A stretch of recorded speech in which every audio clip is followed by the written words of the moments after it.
আগৰ দিনৰ মানুহে কি কৈছিলে জানেনে বোলে লাও যিমানেই ডাঙৰ নহওক কিয় মানে পাতৰ তলতহে মানে মাইকী মানুহখিনি উপমা দিয়ে যিমানে শিক্ষিত নহওক যিমানেই যি নহওক মানে মাইকী মানুহখিনি লাও আৰু সেইকাৰণে লাওখিনি মানে কি হয় পাতৰ তলত থাকে সেইটোকে আমাক উপমা দি বুজায় কিন্তু মুখ্যমন্ত্ৰীৰ চৰকাৰ যেতিয়া আহিলে মানে হিমন্ত বিশ্ব শৰ্মাই যেতিয়াই মুখ্যমন্ত্ৰী হ'ল তেতিয়াই তেওঁ দেখাই দিলে যে মাইকী মানুহৰ পাৱাৰ কিমান তেওঁ প্ৰথমতে দিলে 1250 টকা তাৰপিছত আহি গ'ল এতিয়া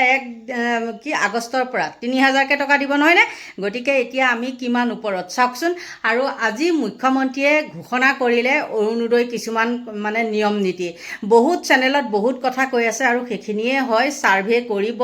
দুচকীয়া চাৰিচকীয়া এইবিলাক যদি সাৰ্ভে কৰিবলৈ যায় তেন্তে হলে জিৰো কোনেও নাপাব আৰু সেইখন নকৰে বুলি মুখ্যমন্ত্ৰীয়ে কৈছে যে মুখ্যমন্ত্ৰীয়ে এইটো সকিয়াই দিছে সাংবাদিকসকলক যে আপোনালোকে কিছুমান মানে বিচাৰ বিবেচনা কৰি পেলাই নিউজ কৰিব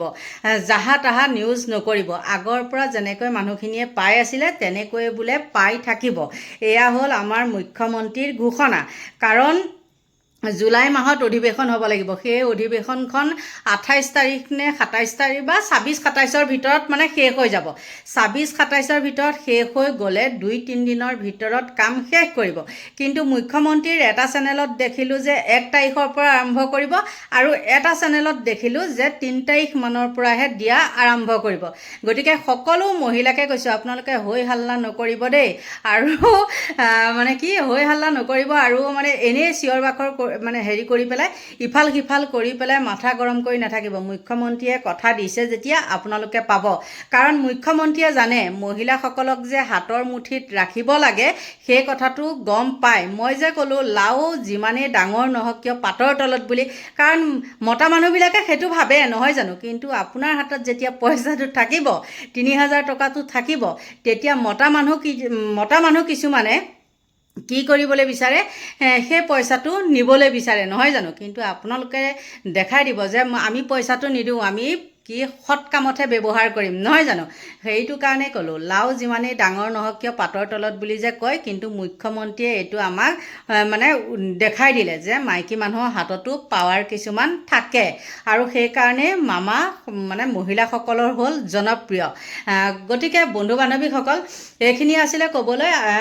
বহুতো নিউজ কিছুমান দেখি আছোঁ বহুত উপৰুৱা কিছুমান পৰ্টেল চেনেলবিলাক খুলি লৈছে লৈ পেলাই জাহা তাহা কথা কৈছে কিন্তু আজি দেখিলোঁ মুখ্যমন্ত্ৰীয়ে কিছুমান স্পষ্টীকৰণ দিছে একদম মানে গোটেই আঁচনিবিলাকৰ পৰা আচলতে আঁচনিটো বন্ধ হ'লে ভাল হয় যদি কয় বোলে চাৰিচকীয়া গাড়ী দুচকীয়া গাড়ী থকাবিলাকে নাপায় তেন্তে হ'লে সেইটো বহুত ভাল কথা গতিকে বন্ধু বান্ধৱীসকল ময়ো পলম নকৰি আজি মুখ্যমন্ত্ৰীয়ে কি চৰ্ত দিলে আপোনালোকক দেখালোঁ চাই লওক আৰু হুলস্থুল নকৰি লাহে ধীৰে আপোনালোকে চাওক এতিয়া আপোনালোকে হিচাপ কৰক যে 1 মাহত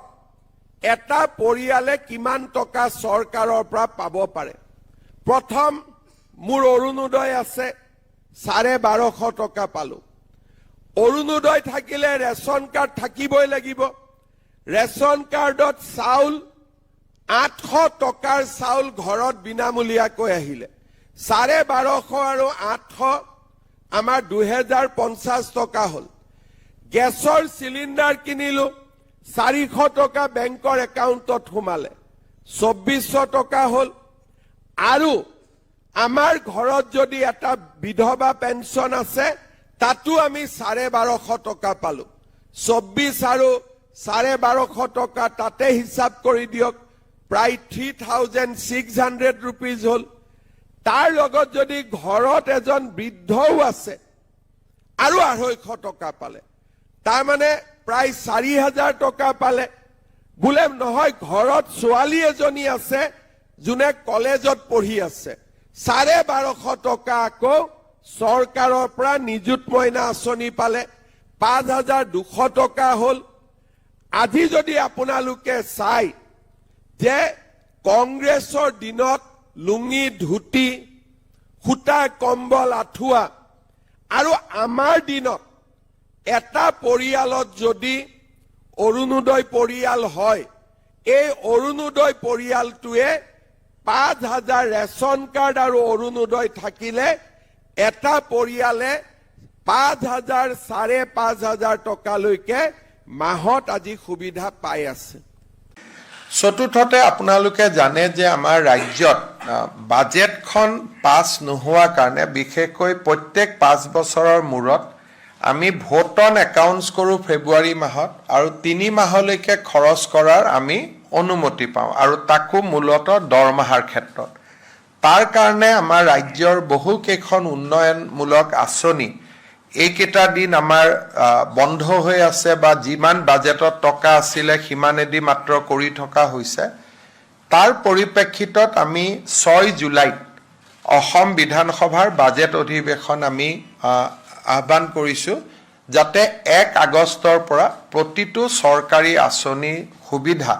নিয়মীয়াভাৱে অসমৰ ৰাইজে পাব পাৰে। বিধানসভাৰ অধিৱেশন এখন আহ্বান কৰিবলৈ এমাহৰ নটিচ লাগে, গতিকে আজি 4 তাৰিখ 6 জুলাইত আমি পাতিব খুজিছোঁ আৰু 6 জুলাইৰ ভিতৰত বাজেট হ'লে 28-29 জুলাইত পাছ হৈ যাব। 1 আগষ্টৰ পৰা সকলো চৰকাৰী আঁচনিৰ সুবিধা আগৰ দৰে অসমৰ ৰাইজে লাভ কৰিব পাৰিব। এই অসুবিধাৰ কাৰণে যিহেতু বিভিন্ন বাতৰি কাকতত বেলেগ বেলেগ কৰি কথা ওলাই আছে, আঁচনি বন্ধ কৰি দিলে, অমুক কৰি দিলে, মই সাংবাদিকসকলকো অনুৰোধ কৰিম যে অকণমান ভেৰিফাই নকৰাকৈ এই ধৰণৰ নিউজ আমি দিয়াৰ প্ৰয়োজন নাই, কাৰণ 1 আগষ্টৰ পৰা প্ৰতিখন আঁচনিৰ সুবিধাই অসমৰ ৰাইজে নিয়মীয়াকৈ পাব। আমাক খালি পূৰ্ণাংগ বাজেটখন পাছ হ'ব লাগে। 6 জুলাইত আমি পূৰ্ণাংগ বাজেট অধিৱেশন পাতিছোঁ। 21 দিনৰ বাজেট অধিৱেশন হ'ব আৰু পৰৱৰ্তী সময়ত আমাৰ 1 আগষ্টৰ পৰা প্ৰতিখন চৰকাৰী আঁচনিয়ে আমি নিয়মীয়াকৈ পৰিচালনা কৰিবৰ বাবে সুবিধা পাম।